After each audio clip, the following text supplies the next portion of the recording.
Assalamualaikum warahmatullahi wabarakatuh.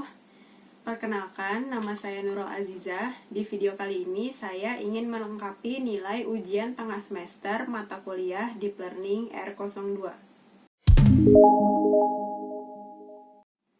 Soal yang pertama adalah buatlah sebuah vlog yang berkaitan dengan machine learning dan deep learning. Manusia telah lama memimpikan mesin yang dapat berpikir, bahkan sejak zaman Yunani kuno, seperti Talos dalam mitos Yunani kuno. Talos digambarkan sebagai automaton atau sebagai robot yang terbuat dari perunggu yang diciptakan untuk melindungi Eropa. Keingintahuan manusia terus berlanjut sampai komputer pertama kali ditemukan. Para insinyur dan ilmuwan bertanya-tanya apakah komputer suatu hari mampu berpikir.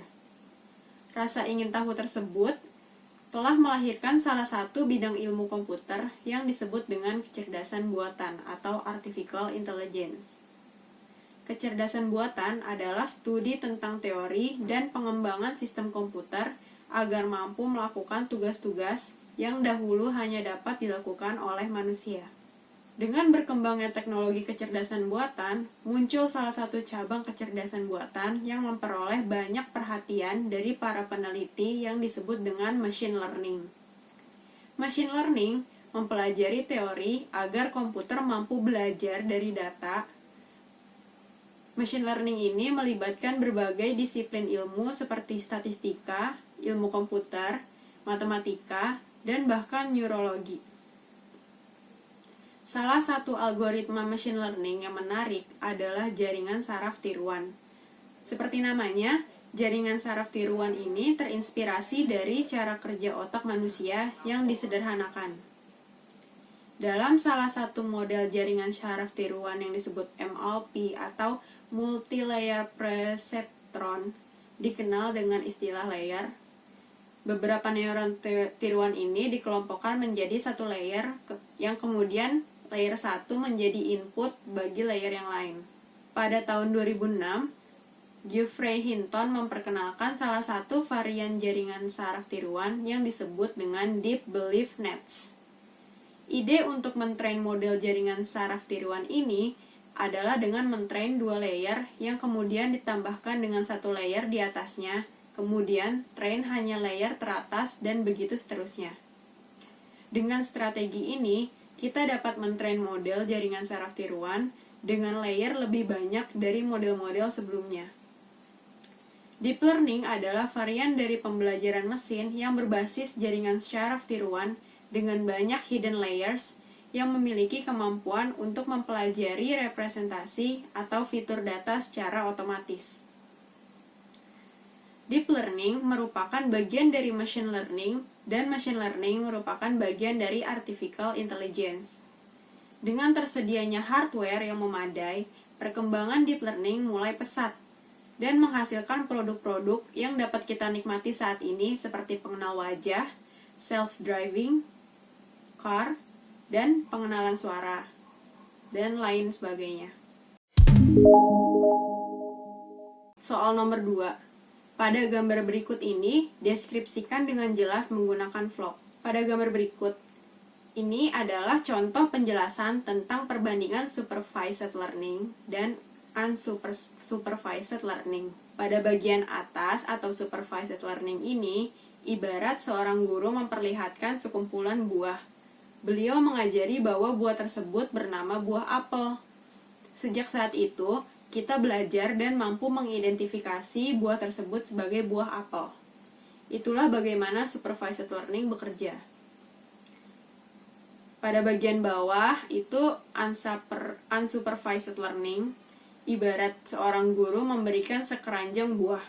Kita diminta mensortir atau memilah-milah buah tersebut berdasarkan warna dan bentuk. Maka hasilnya adalah 3 kelompok buah-buahan seperti terlihat pada gambar. Proses ini disebut sebagai unsupervised learning, di mana kita mengelompokkan buah berdasarkan pola warna dan bentuk. Soal nomor 3. Berikan deskripsi CNN dan arsitekturnya menggunakan vlog. Convolutional Neural Network atau disebut dengan CNN merupakan salah satu jenis dari Artificial Neural Network. CNN termasuk ke dalam jenis Multilayer Neural Network. CNN bisa digunakan untuk mendeteksi dan mengenali objek pada sebuah image. CNN sendiri telah banyak digunakan pada data-data berbasis image. Secara garis besar, CNN tidak jauh berbeda dengan neural network biasanya. CNN terdiri dari neuron-neuron yang memiliki bias, weight, serta fungsi aktivasi. Convolutional layer ini juga terdiri dari neuron yang tersusun sedemikian rupa sehingga membentuk sebuah filter dengan panjang dan tinggi atau pixels. Secara garis besarnya, CNN bekerja dengan memanfaatkan proses konvolusi dengan menggerakkan sebuah kernel konvolusi atau filter berukuran tertentu kepada sebuah gambar. Komputer mendapatkan informasi representatif baru dari hasil perkalian bagian gambar tersebut dengan filter yang digunakan. Arsitektur dari CNN dibagi menjadi dua bagian besar. Yang pertama ada Feature Extraction Layer dan Fully Connected Layer atau MLP. Feature Extraction Layer adalah proses yang terjadi pada bagian ini melakukan encoding dari sebuah image menjadi features yang berupa angka-angka yang merepresentasikan image tersebut atau feature extraction. Feature extraction layer terdiri dari dua bagian, yaitu convolutional layer dan pooling layer. Namun, kadang ada beberapa riset atau paper yang tidak menggunakan pooling. Yang kedua, ada fully connected layer atau MLP. Feature map yang dihasilkan dari feature extraction masih berbentuk multidimensional array, sehingga harus melakukan flatten atau reshape feature map menjadi sebuah vektor, agar bisa digunakan sebagai input dari fully connected layer. Lapisan fully connected adalah lapisan di mana semua neuron aktivitas dari lapisan sebelumnya terhubung semua dengan neuron di lapisan selanjutnya, seperti halnya jaringan syaraf tiruan biasa. Setiap aktivitas dari lapisan sebelumnya perlu diubah menjadi data satu dimensi sebelum dapat dihubungkan ke semua neuron di lapisan fully connected. Lapisan fully connected biasanya digunakan pada metode multilapisan perceptron. Multilayer perceptron mungkin ya. Dan bertujuan untuk mengolah data sehingga bisa diklasifikasikan. Perbedaan antara lapisan fully connected dan lapisan konvolusi biasa adalah neuron di lapisan konvolusi terhubung hanya ke daerah tertentu pada input. Sementara lapisan fully connected memiliki neuron yang secara keseluruhan terhubung. Namun, kedua lapisan tersebut masih mengoperasikan produk dot, sehingga fungsinya tidak begitu berbeda. Soal nomor 4. Berikan deskripsi tentang TensorFlow dan Keras. TensorFlow adalah koneksi software open source untuk komputasi numerik yang menggunakan grafik aliran data. Node pada grafik menunjukkan operasi matematika, sedangkan tepi-tepi grafik menunjukkan susunan data multidimensi atau tensor yang dikomunikasikan antar tepi grafik. Arsitekturnya yang fleksibel dapat dimanfaatkan untuk menerapkan komputasi ke satu atau beberapa CPU atau GPU pada desktop, server, atau perangkat seluler dengan cukup menggunakan satu API.